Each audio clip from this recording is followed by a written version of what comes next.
Desde Lima. En el bloque anterior estábamos analizando la coyuntura política a portas de la celebración del bicentenario de la batalla de Ayacucho con el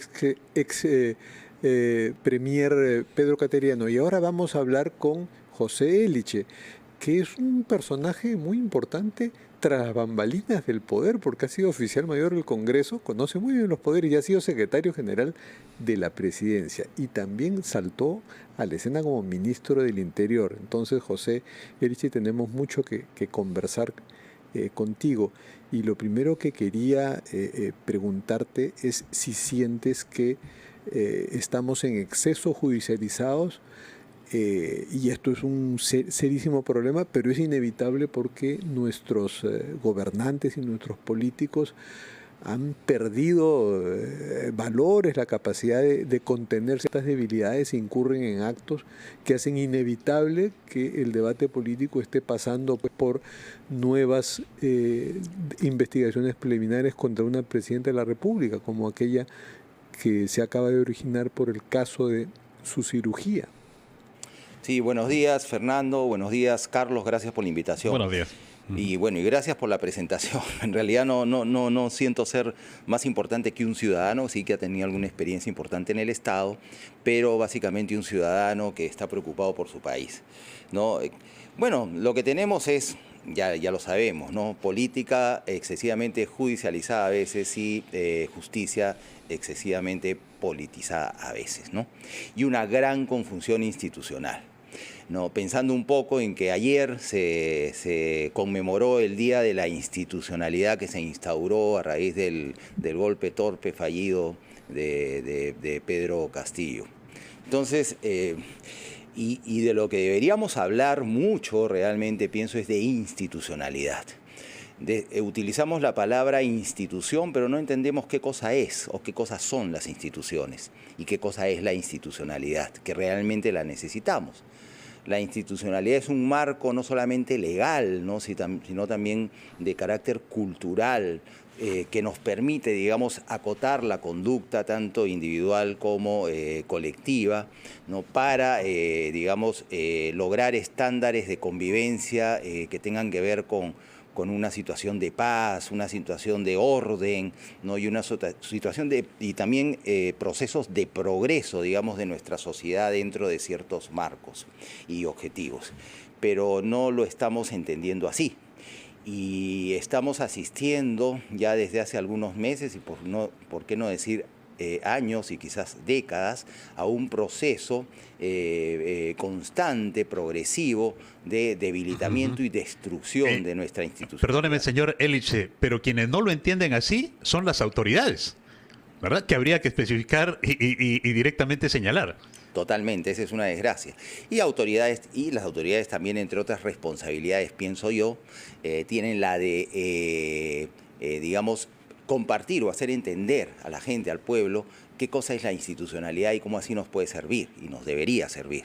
Pero sí, con toda razón, Carlos, son las autoridades las que en primer término no entienden las instituciones. Por ejemplo, el Congreso de la República es una institución. Siempre pensamos en instituciones en el sentido de órganos, ¿no? Congreso de la República. Pero, por ejemplo, la Presidencia de la República es una institución, como lo es la interpelación parlamentaria, que también es una institución procesal parlamentaria, y etcétera. O sea, las instituciones son un algo que el ser humano crea y que se asientan en el tejido social, y si sirven, pues permanecen en el tiempo con su esencia es su fin, el fin para el cual fueron creadas. Cuando el fin se pierde en el tiempo, entonces ya estamos hablando de otra cosa. Entonces las instituciones son, desde el punto de vista jurídico, político y social, son importantes para mantener a la sociedad equilibrada, para conservar valores como la libertad, como la justicia, ¿no? Entonces, eso no lo entendemos y a veces, digamos, la idea, digamos, de entenderlo intelectualmente no es muy buena, porque no todo el mundo quiere hacer ese esfuerzo, pero por lo menos sí sentirlo, ¿no? Que aquellas cosas que tenemos, el Parlamento, el gobierno, los tribunales de justicia, la Defensoría del Pueblo, la Corte, que acá se llama Tribunal Constitucional, la Corte de Control Constitucional y otros órganos y además procedimientos que son instituciones, nos sirven, tienen una utilidad y debemos protegerlos, conservarlos en su esencia. Eso es lo que no estamos entendiendo y estamos destruyendo lo poco que tenemos. O sea, no tiene la culpa la institución de la presidencia, sino los que lo ocupan. No tienen la culpa la institución del Congreso, sino los que lo ocupan. Claro. Por ejemplo, yo del Parlamento siempre digo que es una de las grandes creaciones de la cultura. El Parlamento, como institución histórica en el Perú y en el mundo, no tiene la culpa de quienes están ahora. Degradado por quienes están ahora. Así es. Quería preguntarle lo siguiente, porque José, tú también estás siendo, como por tu paso por la política, judicializado. Sí. Y hay actualmente en el Congreso una acusación constitucional contra el expresidente Francisco Sagasti y contra dos de sus exministros del Interior, Rubén Vargas y José Eliche, por el pase a retiro de varios oficiales de la policía, de generales, que se hicieron durante la breve gestión de Rubén Vargas para que pudiese nombrar como comandante general de la policía al general César Cervantes. Pasaron a retiro como 18 generales. Fue bastante. La policía protestó y los sectores políticos que la defienden y que la siguen defendiendo han presionado hasta que los tienen a ustedes en el banquillo de los acusados en el Congreso. ¿Qué opinas sobre este proceso? Bueno, ¿Cómo te vas a defender? La policía protestó, digamos, decir quizás demasiado, ¿no? Protestaron los oficiales generales que fueron retirados del cargo, como es natural, o sea, tienen todo el derecho de hacerlo, y algunos otros, ex ministros, ex comandantes generales de la policía, ex generales de la policía, etcétera. Pero que la policía protestó, no creo, ¿eh? Habría que preguntarle a los suboficiales y a la oficialidad de la policía qué opinaban, porque yo no sentí que hayan protestado. Bueno, cuando esto ocurrió yo no era ministro, sin embargo estoy incluido en el proceso de acusación constitucional porque los oficiales generales cesados pues presentaron un recurso cuando yo era ministro y lo negué con los fundamentos del caso. Yo estoy seguro como abogado, y además el sentido común lo dice, no es difícil leer las disposiciones vigentes en ese momento, ¿no? Que la decisión fue, sí, una decisión difícil, fuerte, pero constitucional y legal, ¿no? Y además es un tema de confianza. El presidente de la República, como jefe supremo de las Fuerzas Armadas y de la Policía Nacional, tiene que tener a alguien o a un grupo de oficiales de confianza al mando de estas instituciones. El Congreso, tanto así sí se podía que hacerlo de la manera como se hizo, que este Congreso después ha aprobado una ley para ajustar la cosa y evitar que esto vuelva a ocurrir, ¿no? Y se puso de manifiesto cuando cesaron al comandante general de la policía, al general César Angulo, que después ha recurrido al Poder Judicial. El Poder Judicial le ha dado la razón, a diferencia de los que fueron cesados durante el gobierno de Francisco Sagasti, que el Poder Judicial no les ha dado la razón. Pero en fin, el tema ahí central, aprovechando, aunque se trata de mí y de Rubén Vargas y de Francisco Sagasti, es que es igual lo que estábamos hablando, el procedimiento de acusación constitucional que empieza con una denuncia y termina en una acusación, como parece que va a terminar este procedimiento, también es una institución. Lo que pasa es que se ha manoseado tanto que ya nadie sabe qué cosa es, ¿no? Y además es utilizado como un procedimiento, digamos, en este caso creo de Francisco Sagasti, aunque él ha expresado que no va a ser candidato a la presidencia, de anularlo como probable candidato a la presidencia de la República. Esa es la idea, ¿no? Y bueno, y algunos odios por ahí que se han encendido y demás y que se sostienen en el tiempo. O sea, es la desnaturalización de las instituciones y esto confunde a la gente. Esto no nos instruye para una democracia dentro de un modelo de Estado de Derecho, sino por el contrario, distorsiona las ideas, confunde a la gente y bueno, y no nos permite salir como país, como sociedad de esta situación compleja en la que vivimos. Entonces, considera usted que acá estamos hablando, como lo mencionábamos hace un momento, sobre la politización de la justicia. Eso es lo que estamos observando ahora. Le pido por favor su respuesta. Nos vamos a ir a una pausa, vamos a escuchar a nuestros anunciantes y luego regresamos con este diálogo. Volvemos. esta hora y estamos en diálogo con el señor José Eliche, ex oficial mayor del Congreso de la República, conversando sobre la importancia de recuperar la institucionalidad en nuestro país, aunque lo real es que las instituciones no están funcionando bien y que en vez de fortalecer el sistema, pues lo debilitan. Y le consultaba, señor Eliche, antes de ir a la pausa, en el caso judicial que usted está enfrentando, ¿ve, observa, considera usted que hay una politización en el tema judicial? Bueno, sí. Antes, si me permiten, quisiera aclarar que me refería a Jorge Angulo como César Angulo. Es Jorge Angulo, el ex comandante general de la Policía Nacional. Mil disculpas. Bueno, para empezar, este no es un proceso judicial, es un proceso político. No, lo es aquí y en cualquier parte del mundo, ¿no? Se conoce originalmente como el impeachment, esa es la institución original.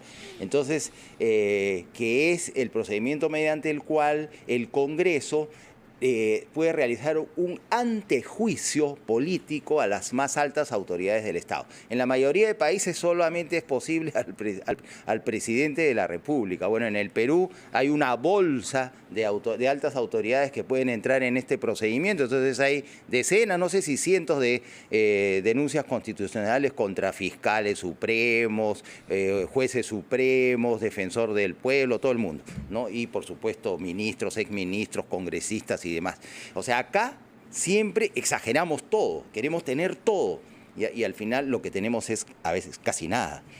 No aprovechamos la institución, ¿no?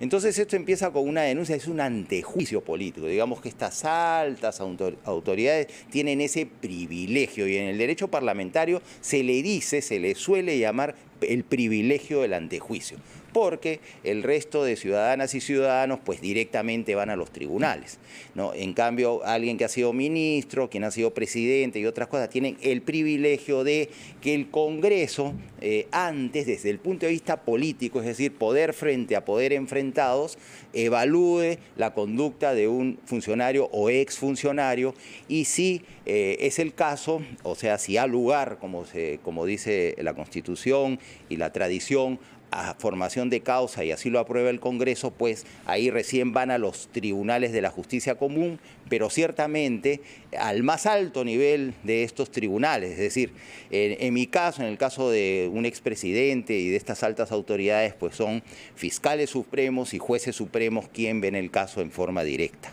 ¿no? Pero igual, o sea, el problema, o sea, por eso aquí no habría una politización en este procedimiento de acusación constitucional porque es un procedimiento político. Entonces la defensa tiene que ser, por un lado, jurídica, con los argumentos constitucionales, legales y también la jurisprudencia constitucional que existe desde el Tribunal Constitucional, que a veces se ha vuelto un poco contradictoria, y la defensa también tiene que ser política, ¿no? Es decir, poder frente al poder. Allá tú me acusas de esto, pues yo te digo esto, lo otro y demás, ¿no? Y para eso uno tiene un breve periodo de tiempo ante la comisión permanente, que es el siguiente paso que corresponde, y eventualmente si la comisión permanente aprueba esto, se forma la comisión acusadora y el asunto es visto por el Pleno del Congreso, ¿no? Momento procesal en el cual también los acusados, ya no solo denunciados, sino en este caso ya acusados, pues podemos presentarnos ante el Pleno del Congreso y ejercer nuestra defensa. Claro, José, como bien lo has dicho, es un proceso político porque se realiza dentro del Congreso, pero tiene derivaciones judiciales por ahí, porque pueden, sí, claro, pueden recomendar que el Ministerio Público entre allá y los empapele. Pero lo que sí preocupa es que se utilizan, ¿no?, esas armas que son constitucionales, claro, para que en lugar del debate de argumentos y que el pueblo decida con sus votos, buscar la inhabilitación de alguien. Así, ¿no? Nos hace mucho, claro, recordar el sentido de judicializar la política, pues. No, y ahí hay un tema bien importante, porque en el derecho penal, yo no soy penalista, porque soy abogado y algo sé sobre el tema, bueno, y ustedes también, no hay que ser abogado para entender esto, es un poco de sentido Todos común. Los periodistas somos un poco abogados últimamente. Sí, claro. Por obligación. Sí, a todos los periodistas yo les digo, tú deberías ser abogado. Bueno, el tema es que en el derecho penal, el tipo penal es bien importante, ¿no? El tipo penal es el legislador, lo que hace es crear una hipótesis de realidad. Y si la actuación de una persona encaja dentro de esa hipótesis de realidad que se llama tipo, ¿no?, donde se establece cómo se cómo digamos, se comete el delito y cuáles son las sanciones, etcétera, ¿no es cierto?, que se llama tipo, entonces se procede la sanción. Entonces, acá en los artículos 99 y 100 de la Constitución que rigen desde el punto de vista constitucional el procedimiento de acusación constitucional, tenemos, ¿no?, que, digamos, se ha dividido entre lo que es propiamente el antejuicio en cuanto a la comisión de un delito de función, por ejemplo, abuso de autoridad, que también nos están imputando ahí, y la infracción de la Constitución. El problema es que la infracción de la Constitución no tiene tipicidad, ¿no? Entonces esto no permite, digamos, hacer un ejercicio en cuanto a la sanción, por ejemplo, inhabilitación gradual de este tipo de sanciones.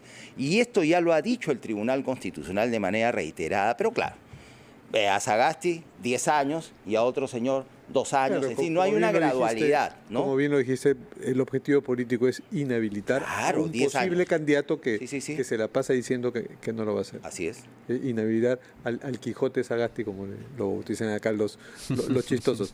Quería preguntarte, recordando que eres director ejecutivo de Proética, que es una ONG importante, el capítulo peruano de la ONG Transparencia Internacional. ¿Qué opinas y qué acciones desde ONGs como la que tú diriges se están realizando para replicar y argumentar en contra de este propósito ya bien avanzado del Congreso para cambiar la reglamentación sobre las ONGs de tal forma que se prohíba que reciban dinero aquellas que uno de sus objetivos sea cambiar políticas públicas? Bueno, esa es una pregunta muy importante, yo creo que es muy peligroso, sin mencionar que mañana, 9 de diciembre, celebramos el Día Internacional contra la Corrupción. Bueno, es lo que está ocurriendo. El proyecto inicial, sí, digamos, tiene, digamos, algunas disposiciones que significarían un ánimo de intervenir un poco más las ONGs, pero el dictamen es totalmente interventor, ¿no? Sobre todo en aquella parte que establece que las ONGs pueden ser sancionadas eventualmente, ¿no?, si es que tienen propuestas o desarrollan proyectos que van en contra de las políticas públicas del Estado o las decisiones o intenciones del Estado o algo así, no me acuerdo el fraseo exacto. Ese es un gran peligro. O sea, lo que está en juego acá es en principio algo que siempre olvidamos, que dejamos de lado y no valoramos como deberíamos y que nos conviene a todos, que es la libertad. La libertad, y donde está la libertad de opinión, que la tienen ustedes, la libertad de expresión, que las tienen ustedes y las tenemos todos, ¿no es cierto? Y por otro lado, la participación ciudadana, que también debe ser libre, por supuesto sin violar la ley, ¿no? Si yo voy a pretender participar como ciudadano promoviendo la lucha armada, esas cosas, eso ya es ilegal, ¿no? Estamos en el ámbito delictivo.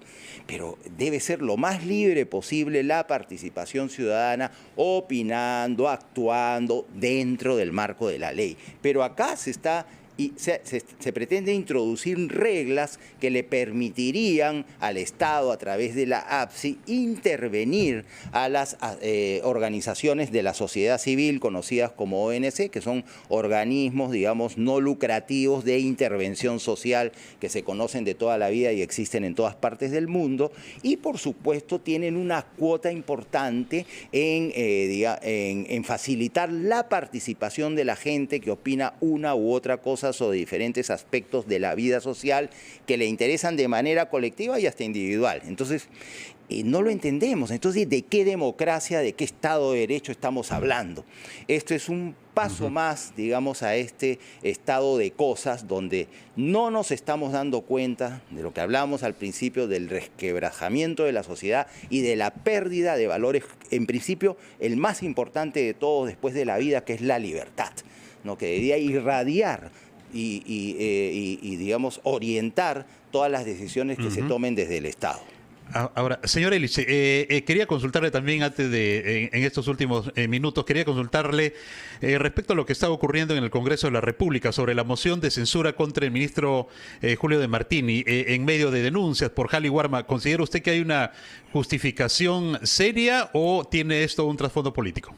Yo creo que hay una justificación seria para asumir la responsabilidad política sobre eso. Yo no conozco al ministro de Martini, yo pienso, no creo que él haya dado la orden de entregarle a los niños pues alimentos que estaban en mal estado ni esas cosas, pero él es el responsable político, es lo que ocurrió cuando yo era ministro del Interior, ¿no? Cuando sucedió las desgracias de Virú de 2 personas que fallecieron, yo inmediatamente dije, yo soy el responsable político, ¿no? Y estoy esperando que el Congreso me convoque para ir a explicar qué cosa sucedió.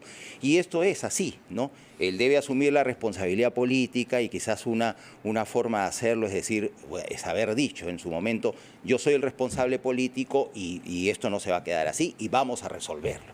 Porque el problema de Caliwarma sí es un problema grave, son cosas que no deben suceder en nuestro país, que nos dan vergüenza absolutamente y que debemos revertir de inmediato, ¿no? Con la pandemia no aprendimos nada, el sistema de salud sigue siendo un desastre, este tipo de cosas suceden en nuestro país, cuando la pandemia nos debió enseñar que nos debió mostrar con más claridad aquello que es prioritario y aquello sobre lo que debemos trabajar principalmente, porque son problemas que agobian, que angustian y que a la gente le genera esta sensación de ya no poder más. Esto hay que revertirlo y no hemos aprendido nada. Seguimos en lo mismo. Muchas gracias, José Eliche, ex ministro del Interior, ex oficial mayor del Congreso, ex secretario general de la Presidencia de la República, por su defensa de las instituciones y defensa también de del activismo sano que puede querer a través de una organización sin fines de lucro cambiar o innovar en políticas públicas. Me refiero al caso de las ONGs.